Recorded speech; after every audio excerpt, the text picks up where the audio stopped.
a sentir. Estás achegando. Comeza Galiza Metálica.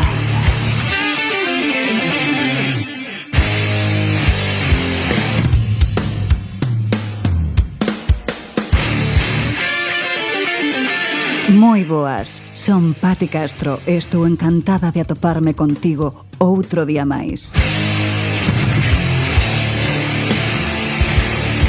Hoxe temos o terceiro Galiza Metálica do ano e traioche un programa moi especial, un programa cultural do que vai a ser o primeiro dunha longa serie que espero que vos guste a todas as ouvintes. Por que un programa cultural? Porque creo que é necesario e creo que as seccións que ides a escoitar poden vos resultar ben interesantes. Imos a ter un pouco de todo. Historia de Galiza, historia da Galiza, pero falando de rock, de heavy e de metal, gracias a Rouco Son, unha sección a que lle teño moito aprecio e na que colaboran as miñas propias fillas, Aldara e Ariadna, que se chama Metalizando a Rapazada, e despois tamén falaremos de proxectos documentais e proxectos literarios que poden ser ben interesantes para o que a nos gusta. E imos alá, imos a comenzar ca primeira das nosas seccións. Imos a comenzar con unha pequena introdución do que o rock, o heavy e o metal feito na Galiza gracias a Rouco Son.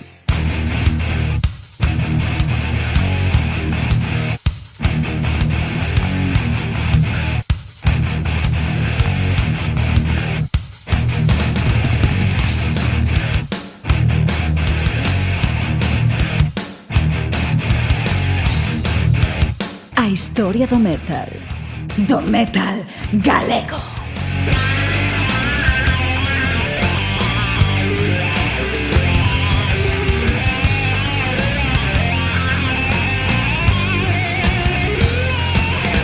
A historia do metal en galego, capítulo 1, de 1987 a 1994. Abondan os nomes de grandes grupos de folk en galego. Son tamén moreas as bandas de rock, de pop ou de punk que cantan ou cantaron na nosa lingua. Tamén conta o galego con expoñentes da música urbana e con senlleiros cantautores. Porén, seguramente non moita xente saiba dicir un par de nomes de grupos de metal galegofalantes. E iso que a velos hainos, aínda que a maior parte deles hai que ir a buscalos aos estilos máis extremos e menos accesibles. Quizáis fose porque pensaron que xa non lles ían facer moito caso máis alá da escena underground e que o apoio por parte das institucións ia ser prácticamente nulo, que era mellor non esforzarse en ser comerciais e tocar directamente da forma máis agresiva e pesada posible. Isto último, en boa parte, é desgraciadamente certo. Son relativamente descoñecidos e a falta de apoio institucional chega a ser aínda maior ca que sofren o resto de estilos musicais, onde a cousa non está para tirar foguetes, precisamente. Porén, con cada vez máis bandas na teima de facer metal en galego, pode ser que por fin mude o asunto. Nesta serie de reportaxes que ofrece Rouco Son, trataremos de poñer en orde unha historia que aínda apenas foi contada e comezaremos polo principio, na década dos 80, a época musical por excelencia. Xa había quizáis non moitos, pero si uns cantos grupos deste xénero en Galiza. Porén, estos grupos cantaban principalmente noutras linguas, tanto en castelán como en inglés, e non empregaban o galego ou polo menos non realizaron grabacións coñecidas na nosa lingua. A primeira excepción a esta regra veu da man dos lucenses Epsilon, un dos grupos máis veteranos de rock duro e heavy metal do país. A súa segunda maqueta, editada en 1987, incluiu temas como Noites de alcohol ou Líder. A distribución limitada deste tipo de grabacións fai que sexan difíciles de atopar hoxe en día e pode que moitas reliquias similares se perderan polo camiño. Por desgracia, a banda disolveuse ese ano, antes de poder gravar un álbum propiamente dito, ocasión que non chegaría ata a súa reunión unha década despois. Quen si tiveron esta oportunidade naqueles anos foron os coruñeses Xúdez Clash. Esta banda sacou xa unha canción en galego en 1989 como parte dunha grabación en directo dun concerto que deron ese ano na Guarda. Pola metade da actuación, o líder do grupo, Eduardo Canedo, dirixiuse aos asistentes dun xeito moi revelador. Algúnha vez vez habíais oído a un grupo como nosotros cantar en gallego, acompañado duns versos do Galicia Sitio Distinto, do coñecido grupo rock vigués Os Resentidos. E a continuación, o grupo interpretou o seu tema Galicia Amaceirada, unha canción sobre o atraso económico e social que sofre Galicia e que estaba, agora sí, na súa lingua propia. O concerto foi editado en cassette, baixo o título Lejos del sabotaje, cun son obviamente determinado polos medios limitados cos que o grupo contaba nese momento. A banda nacera co obxectivo de tocar música que o resto de artistas da súa cidade non se atrevía a tocar. E de feito, foron uns pioneros no subxénero coñecido como thrash metal en toda a península. Por esta razón, aínda que chegaron a ter unha considerable atención por parte de medios especializados, non chegaron a despegar máis alá, igual que lle ocorreu á maioría das bandas que vos falaremos próximamente. Conseguiron ademais editar o LP Eutanasia en 1992, incluindo unha versión de estudio de Galicia Amaceirada, que incluso puideron presentar no lugar, porén, os cambios de formación foron constantes e o grupo remataría por disolverse a finais dos anos 90, logo de sacar un último disco, o CD Expiración, en 1998. A súa discografía nunca chegou a ser reeditada, pero circula amplamente por internet, onde a memoria do grupo segue intacta da man de decenas de fans acérrimos que seguen a escoitar e falar sobre o grupo.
Reseñas para audiovisuais de Galiza Metálica.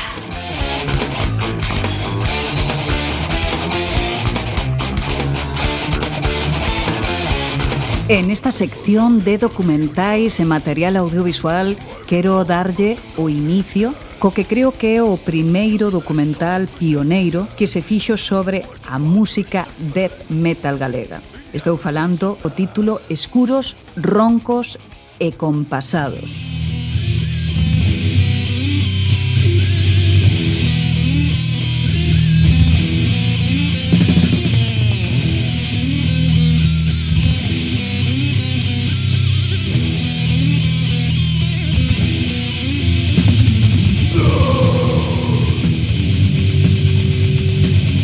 Galiza sempre foi terra de música pesada sobre todo. Ben sabemos da movida viguesa, coas súas aportacións en grupos e ritmos, mais tamén o heavy metal entrou en Galiza con forza e chegou para quedarse. Unha das variantes deste estilo, o death metal, sigue tendo seguidores dende as primeiras bandas que apareceron nos 90. Despois de casi un ano de duro traballo e entrevistas a casi máis de 30 persoas que viviron nesa época, podemos seguir, grazas a este documental, a grupos como a Sorbet, unha das primeiras bandas de death metal do Estado español,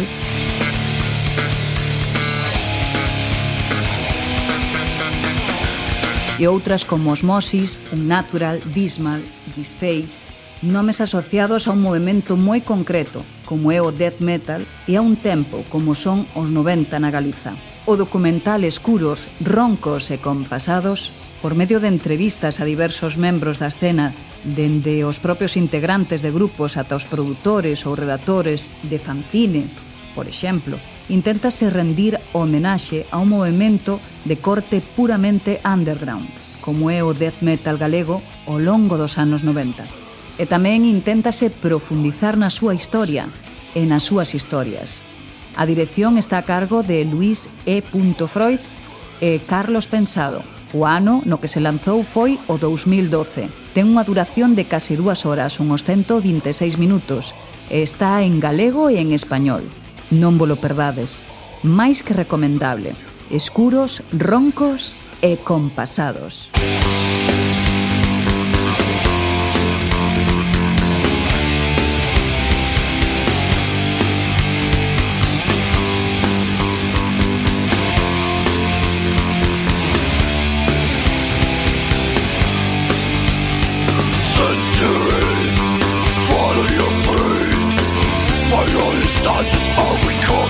Lifetime, to the non-existent. Was your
Sección de literatura Galiza Metálica.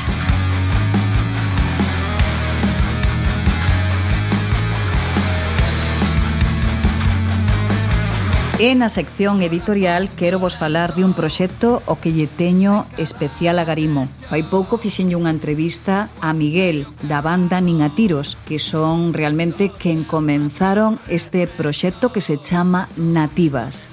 Bueno, Nativas é un proxecto editorial, non? Poderíamos dicir, baixo paraugas de Nin a Tiros, facemos aí ao xogo de palabras co acrónimo de Nin a Tiros, non? Que é NAT, entón facemos ese xogo de nativas ou nativos, cada quen que o xenerice como queira. Bueno, sería un proxecto editorial, un fanzine, non? Porque non é totalmente, non é profesional ni nada, é un proxecto diletante, sabe, de pasatempo, no que damos plataforma, digamos, no que poñamos en papel, digamos, en formato físico, os traballos das artistas ou dos artistas que queran participar, non? Entón, anualmente publicamos un número, ese número ten máis de 100 páxinas e participan 6 artistas. Con artistas a que me refiro? Pois pode ser ben escrita, narrativa, poesía, pode ser artes plásticas, debuxo, pintura, escultura, ou librería, o que sexa, ou fotografía. Bueno, así en xeral, calquer proxecto artístico que teña calquer persoa, non ten por que ser profesional nin nada. Unha cousinha que teñeste por casa que lle tes cariño, un relato que fixeches, bueno, que douche pena porque está aí, non sabes que facer con el, ou a veces pasa que tes a idea, pero non sabes como. Pois eu escribiría, teño aí unha dúcia de poemas e o mellor se tiver aí por onde sacalos, pois sumo de outros 12 e mira, pois quedaría algo chulo para publicar. Entonces intentamos dar un pouco de plataforma, non, de forza a esa xente para sacalo adiante. Facemos un micromecenado, non? Avisamos antes polas redes sociais. Cada un dos 6 artistas que participa fano de forma cooperativa xunto con nós facemos, digamos que de organizadores, non de directores, pero as 6 persoas tamén participan basicamente en todo o proceso, menos no da fabricación final están en todo o tempo en contacto, non simplemente mandas o teu traballo e esqueceste. Despois hai o micromecenado, cada artista busca os seus mecenas, entón cada artista distribúe as súas propias copias e pode participar un pouquiño desa plusvalía que pode haber entre o prezo público e o prezo de fábrica. Así repartimos entre todos un pouco, non, o beneficio que poda haber, bueno, entendamos beneficio como, o sea, algo minúsculo, pero bueno, algo hai, non, para que, bueno, hai que recabar cartos para que se poida facer un novo número despois, non? Pero non somos nós os que centralizamos todo o proceso, senón que, digamos, damos poder a cada un dos artistas participantes para que sexan autónomos, para que busquen os seus propios mecenas, a súa propia distribución e que poidan recoller en derivado diso, non? Non nos facemos cargo de todo, porque vamos, somos moi limitados, non?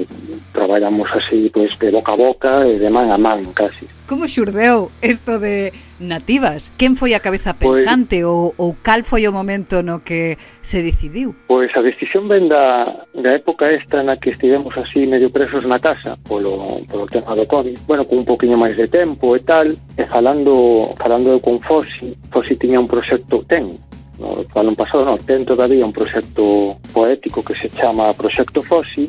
Entón el tiña escritos, non? El tiña bastantes escritos, uns cantos. Estaba intentando darlle saída de alguna maneira, pero bueno, non atopaba moi ben como facer, como tal.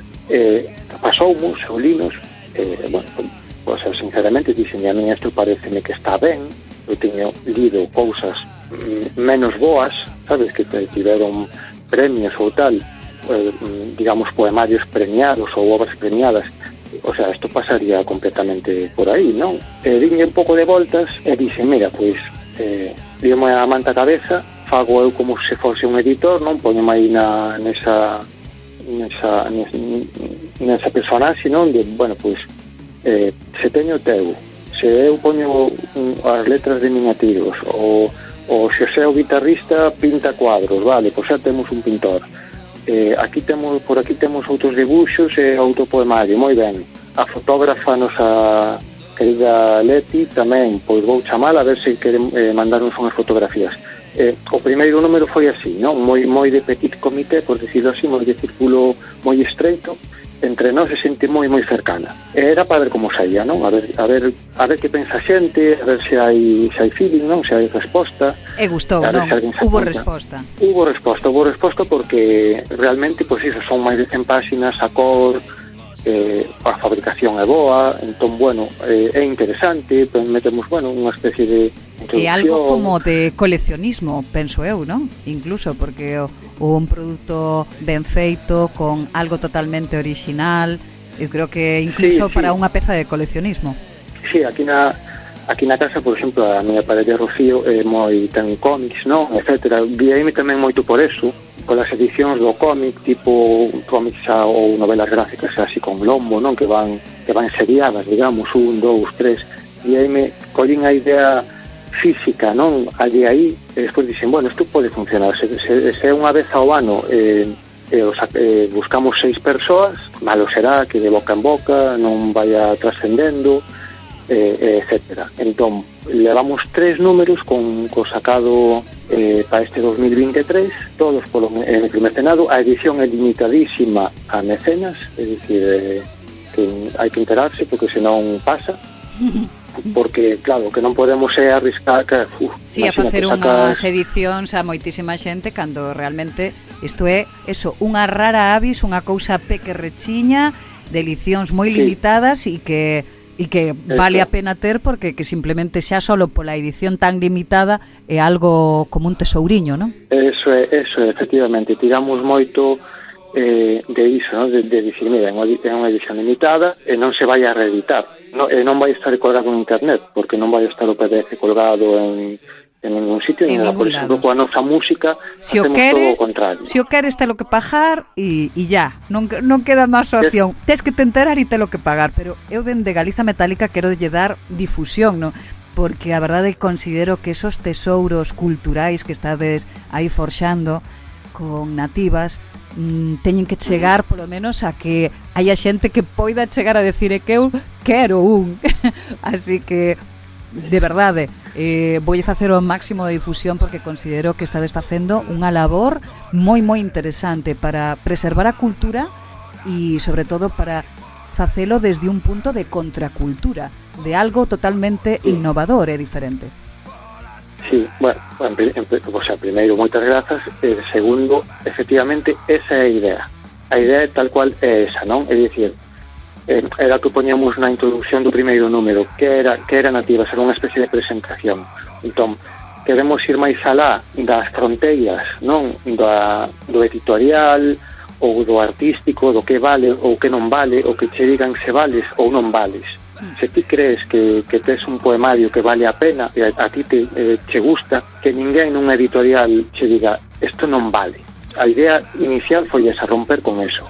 Muy ben. É dicir, isto é cultura underground, é arte underground. Que ti eres grafiteiro, faz grafitis, quitas as fotos dos grafitis e dices, mira, pois teño unha colección de 20 grafitis personalizados por mí, é dicir, é arte urbana, teño as fotos, e mira, por que non, gustaríame velas en unha edición en papel. Posto en contacto con animatiros@gmail.com e bueno, preguntas, oi, mira, teño isto, podo participar, non podo, cantas páxinas tería, como vai todo. O único que lle podo pedir ao xente, eso sí que ten que ser así, non pode ser de outra forma, é paciencia. Outra cousa vai lenta, o sea, un número por ano, 6 persoas, por exemplo, o número 4 está a pique, ainda queda 1 ou 2 sitios, non? Pero ao haber 6, imagínate que unha semana despois escribeche alguén e tes, claro, teño que dicir, bueno, pois quedas para o número 5. Claro, esperas outro niño. Se non hai paciencia, pois... no. Bueno, pois aí nos quedamos. Estou moi contenta por haber feito esta entrevista. Moitísimas grazas por concederma. Sí, bueno, pues nada, muchas gracias, un placer falar contigo. Hasta loguiño, Miguel. Un aperto, Pati. Chao. Chao.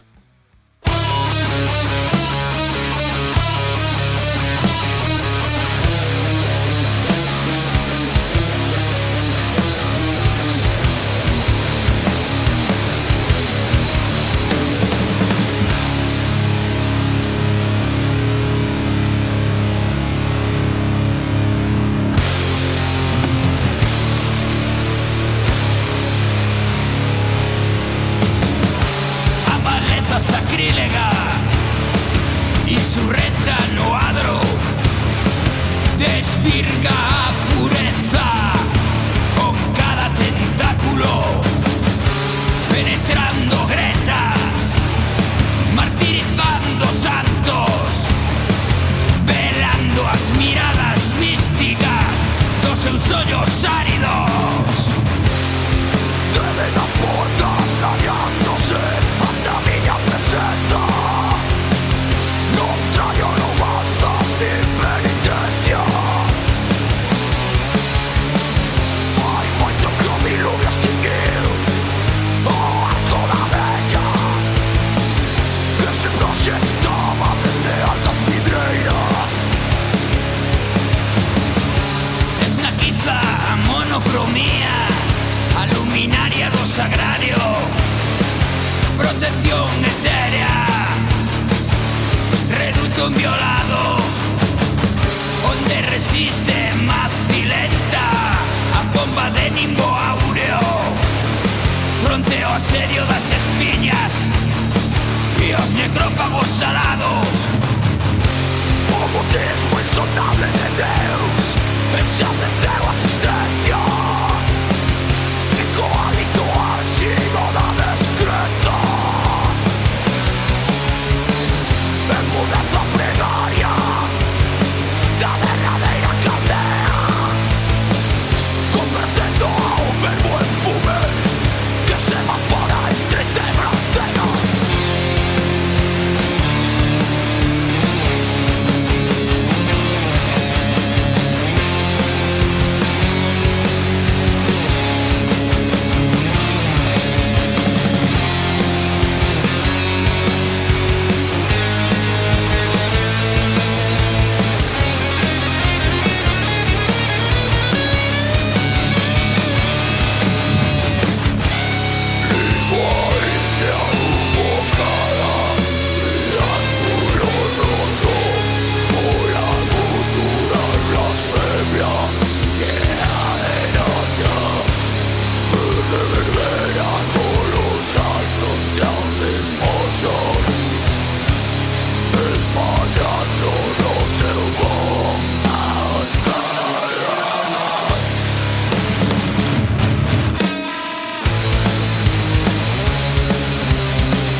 Sección de Historia da nosa Galiza.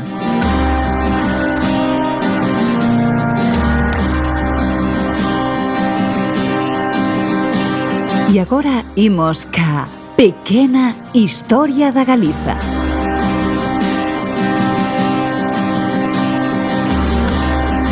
Desta volta imos a comenzar co primeiro, Os saefes do sur da Galiza. Os saefes foron un pobo da Edad de Ferro que habitou o sur da Galiza e o Portugal. A primeira referencia acerca da presencia dos saefes na Galiza témola no poema de Rufo Festo Avieno, Hora Marítima, en concreto, cando falamos dos oestrimios. O poema é Loca et arba oestrimius habitantibus. Narra como estes foron expulsados das súas terras por unha invasión de serpes. As tribus que na Edade Bronce aparecen na rexión do Rin e da Suiza, cuya cultura coñécese como a dos campos de furnas debido á incineración dos cadáveres e a colación das cinzas nas furnas que eran enterradas en fosas sin túmulo, comenzan a invadir o Valle do Ródano e ocupan o centro e o sur da Francia. Estos povos da cultura do Hallstatt chegan a España alrededor do 900 antes de Xesucristo, a través dos Pirineos, o que se atestigua pola presencia de restos de necrópolis de furnas xa na Cataluña e que se atribuíron aos Belendi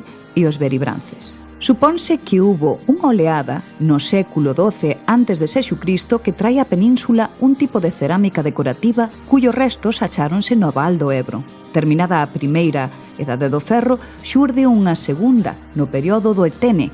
As tribus célticas do sur da Alemania, cas súas armas de ferro, vencen aos veciños e comenzan a expandirse hacia o sur, chegando ata a Galia, a Britania e a Península Ibérica. Ata os 600 antes de Xesús, os saefes chegan ao convento bracarense, a ambas márxenes da conca do río Miño, na Galiza e no Portugal, zona cunha población duns 275.000 habitantes. A partir dese momento, o Estrimia pasou a ser denominada Opiusa. A cultura do bronce dos povos que habitaban a Galiza deu paso a un desarrollo da metalurxia do ferro e, por outra parte, comeza un proceso de mezcla coa población indíxena, xurdindo así diversas tribus e clans diferenciados, que según Plinio mantiñan frecuentemente loitas entre eles, producíndose un gran número de baixas debido á elevada densidade de población. Os saefes deben o seu nome aos romanos, por ter a serpe como animal totémico, a cal representaba o seu poder guerreiro e o seu dios nacional. En Portugal vivían os Lubaeni, en Moncao, Turodi e Nematati, en Chaves e Braga, Loanci, tras os montes, Calerini, na Beira Alta. Entre as tribus saefes galegas destacan os grobios, que habitaban dende Tui ata a costa sur da Ría da Arousa, os narvasios, que vivían en Ourense, os Vivaldi, en Viana do Bolo, os Límice, en Alimia, e os Quadercini, de Baños de Bande. A existencia de cultos ofilándricos nos castros galaico-portugueses ven atestiguada polas representacións de serpes en varios castros saefes, como o de Baldoeiro en Tras os Montes en Portugal e as dos castros de Penalba en Castro Lameiro en Pontevedra, ou a serpe en posición heráldica do Castro da Troña en Ponteareas. Conta Estrabón que os celtas galaico-portugueses adoraban a un deus sin nome, o que veneraban nas noites de lúa, cantando diantes das súas casas. Según este autor, os lusitáns eran grandes adiviños. El era Estrabón, que xa lera nos autores antigos que os celtas que poblaban a Galiza eran ateos e que adoraban as forzas da natura. Sin embargo, hai autores romanos que falan de un panteón galaico de máis de 60 deuses. Este carácter indoeuropeo da cultura castrexa galega apréciase tamén nos motivos solares como trisqueles, tetrasqueles e esvásticas, destacando entre as representacións de esvásticas e tetrasqueles as dos castros portugueses de Briteiro, as de Santa Tegra e Troña, e as do grupo de petroglifos de Portela da Laxe en Cotobade.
Metalizando a rapazada.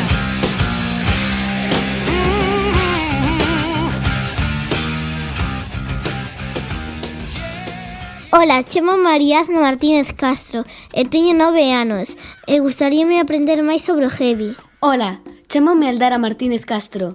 Son unha nena de 11 anos e gustaríame saber máis sobre o heavy. Queres aprender con nós? Historia do heavy metal para nenos.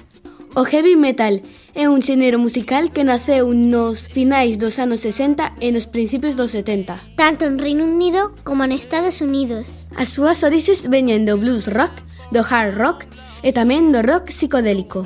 Exemplos de blues rock: Rolling Stone,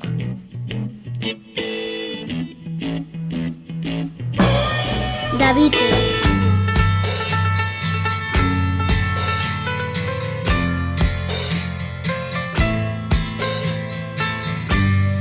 Cream,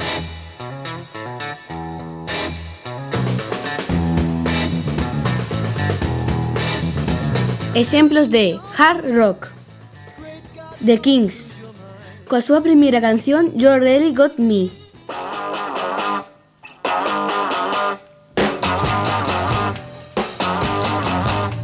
The Jimi Hendrix Experience.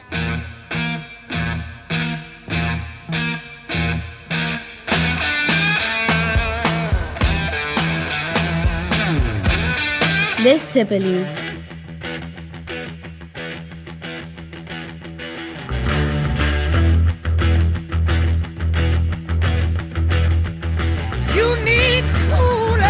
Deep Purple.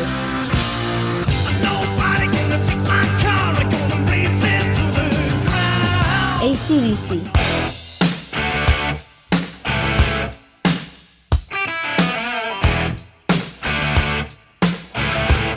Exemplos de rock psicodélico: Pink Floyd,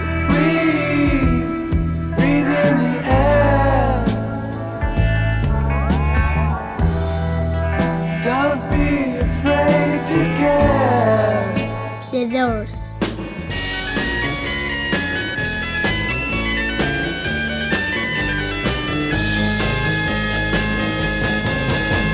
You know that it would be untrue.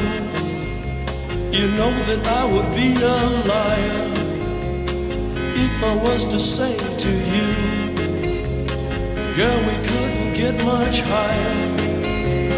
Come on, baby, light my fire. Come on, baby, light my Iron Butterfly,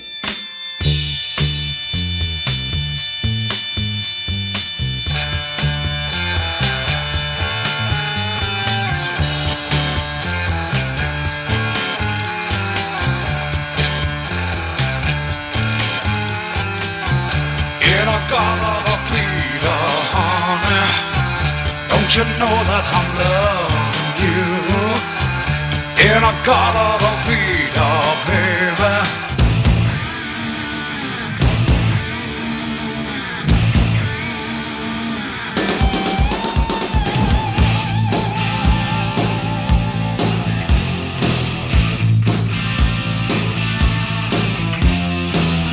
Características do heavy metal: guitarras fortes e distorsionadas, ritmos enérxicos, baixo e batería máis densos, e voz aguda ou gutural. primeira banda de heavy metal. Considérase que foi Black Sabbath.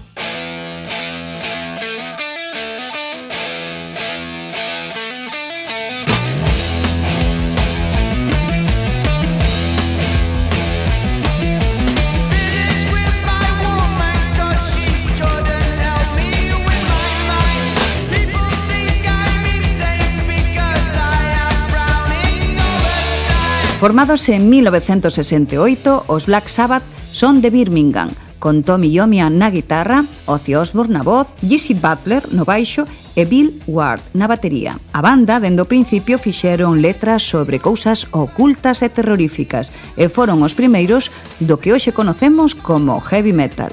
O seu primer disco, Paranoid, foi dos primeiros considerados deste estilo e vendéronse 75 millóns de copias en todo o mundo. Decirvos tamén sobre Black Sabbath que tiveron dous vocalistas moi coñecidos, entre outros varios. Un deles é o Ozzy e outro o Dio. A parte, comentarvos que pasaron moitos anos facendo grandes discos como Heaven and Hell, Mob Rules e moitos máis. Fixeron un directo de reunión para celebrar os 30 anos e no 2013 gravaron coa formación case original o álbum 13, cunha canción que ganou un Grammy, God is Dead?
light.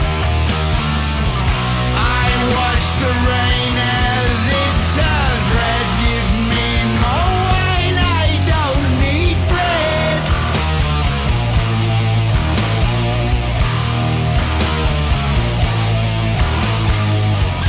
These riddles that live in my head, I don't believe that God is dead.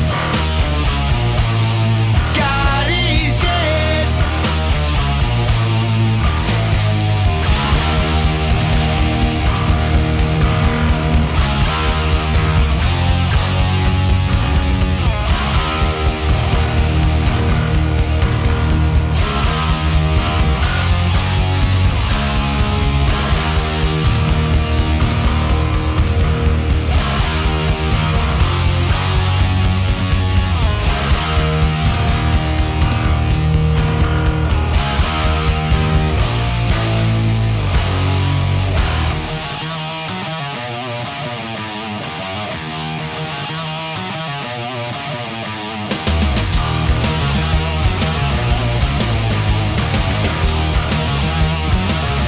Nowhere to run, nowhere to hide.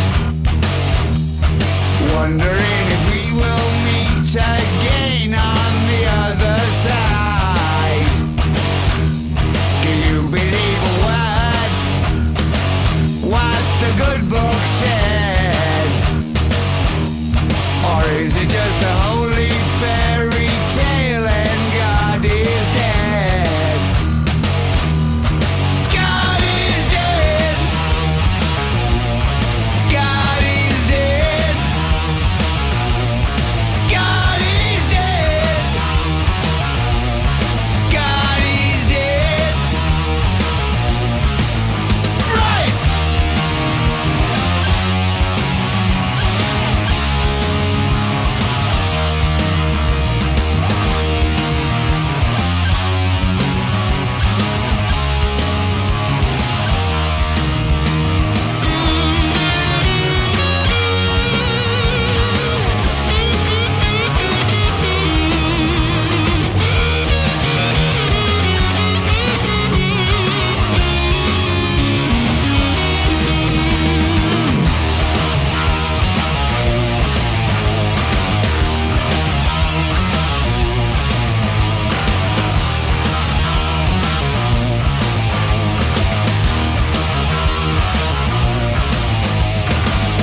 But still the voices in my head are telling me that God is dead.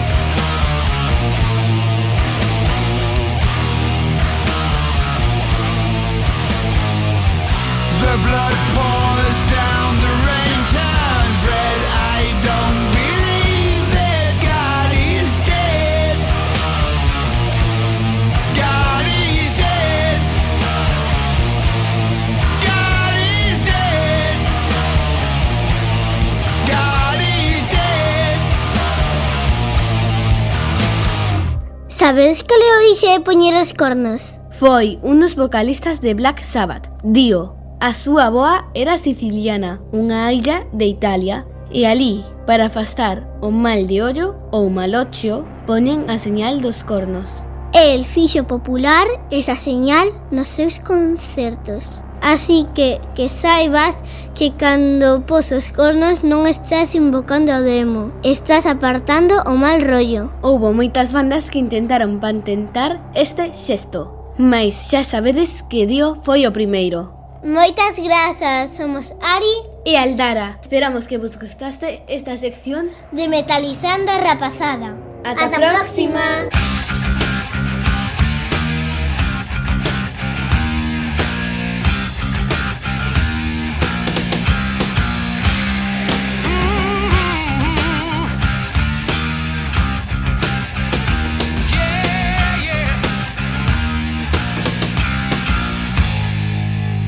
Moi ben, xa chegamos ao final deste especial Galiza Metálica que, como ben vedes, é un pouquiño máis curto e ben cargado de cousas diferentes. Historia da Galiza, a nosa propia historia como underground, como heavy metal e rock galego da man de Roucoson. Tamén unha reseña ben interesante sobre o death metal galego nun documental feito en galego e castelán. Para rematar, tamén fixemos unha pequena apreciación do que sería Nativas, activa actualmente, sobre o que podemos atopar no underground galego.